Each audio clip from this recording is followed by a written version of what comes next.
अगली खबर का रुख कर लेते हैं। खबर आपको बता रहे देहरादून से, जहां डीजीपी की विभागीय अधिकारियों को निर्देश। पुलिस महानिदेशक अभिनव कुमार ने एमओपी जारी किया है। रेलवे स्टेशन पर कड़ी सुरक्षा के लिए निर्देश जारी किए हैं। पुलिस सभी रेलवे स्टेशन पर मॉक ड्रिल करेगी।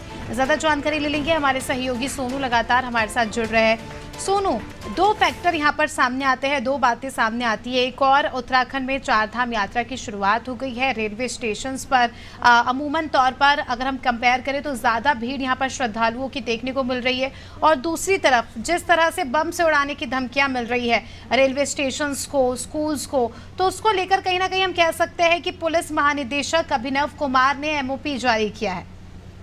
अब देखिए, जो उत्तराखंड के डीजीपी हैं, उन्होंने इसको हम चारधाम यात्रा से भी जोड़ करके देख सकते हैं। आपने स्वयं इस बात को कहा कि कई बार जब बड़े बड़े उत्तराखंड के रेलवे स्टेशन हैं उनको बम से उड़ाने की धमकी भी दी जाती है, तो कहीं ना कहीं पुलिस के लिए चुनौती बन जाती है। तो ऐसे में इस चुनौती से निपटने के लिहाज से और चारधाम यात्रियों की सहूलियत के लिहाज से उत्तराखंड के डीजीपी ने जो है वो अधिकारियों को दिशा निर्देश दिए हैं और साफ तौर पर कहा है कि जो उत्तराखंड के 36 जितने भी रेलवे स्टेशन हैं इन सभी पर जो प्रत्येक दिन करीबन 172 ट्रेनों की आवाजाही होती है, यहाँ स्टेशन से जो है संचालन होता है ट्रेनों का, तो इन सभी रेलवे स्टेशन की सुरक्षा को जो है वो और पुख्ता कर लिया जाए और समय समय पर मॉक ड्रिल भी कर लिया जाए। और जो भी दूरस्थ क्षेत्रों से, जो दूसरे राज्यों से इन सभी अलग अलग स्टेशनों पर अलग अलग समय में जो श्रद्धालु पहुंच रहे हैं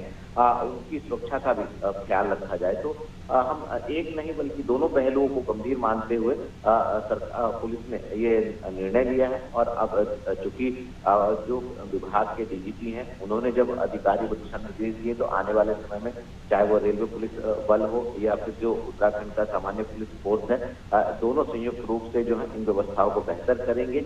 यात्रियों को भी सुरक्षा प्रदान हो सकेगी और जिस तरह की धमकियां दी जाती है कहीं ना कहीं उसके लिए भी पुलिस महकमा अलर्ट तौर पर रह सकेगा। बिल्कुल। अगर हम फिलहाल की बात करें, व्यवस्थाओं की बात करें, क्योंकि गर्मी का समय है, लोग जो है काफ़ी ज़्यादा मात्रा में आ रहे हैं। अगर हम बेसिक व्यवस्थाओं की बात करें स्टेशंस की, तो यहाँ पर किस तरह की व्यवस्थाएं देख रहे हैं? क्योंकि कई बार ऐसा होता है कि ट्रेनें रद्द हो जाती है, यात्रियों को घंटों घंटों जो है रेलवे स्टेशंस पर इंतज़ार करना पड़ता है अपनी ट्रेनों के लिए। और ऐसे में अगर हम व्यवस्थाओं की बात करें सोनू, तो किस तरह की व्यवस्थाएं उत्तराखंड के रेलवे स्टेशनों पर देखने को मिल रही है और कितना बदलाव यहाँ पर व्यवस्थाओं में किया गया है? देखिए, उत्तराखंड की जो भौगोलिक परिस्थिति है वो पर्वतीय है और ऐसे में कुछ जनपद आज भी उत्तराखंड के ऐसे हैं जहां पर अभी तक जो ट्रेन है वो नहीं पहुंच पाई। अगर हम चारधाम यात्रा मार्ग की ही बात कर लें तो इसके लिए जो रेल परियोजना उस पर कार्य चल रहा है। और कुमाऊं के कुछ क्षेत्रों की बात कर लें तो कुछ स्टेशन है, गढ़वाल के कुछ क्षेत्रों की बात कर लें, कुछ रेलवे स्टेशन है।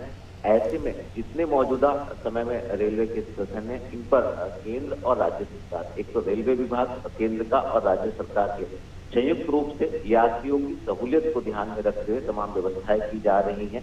अगर हम देहरादून की ही बात करें तो देहरादून में रेलवे का एक तरीके से हम कहें कि अंतिम स्टेशन है, इसके बाद मसूरी क्षेत्र के लिए कोई ट्रेन नहीं जा सकती है।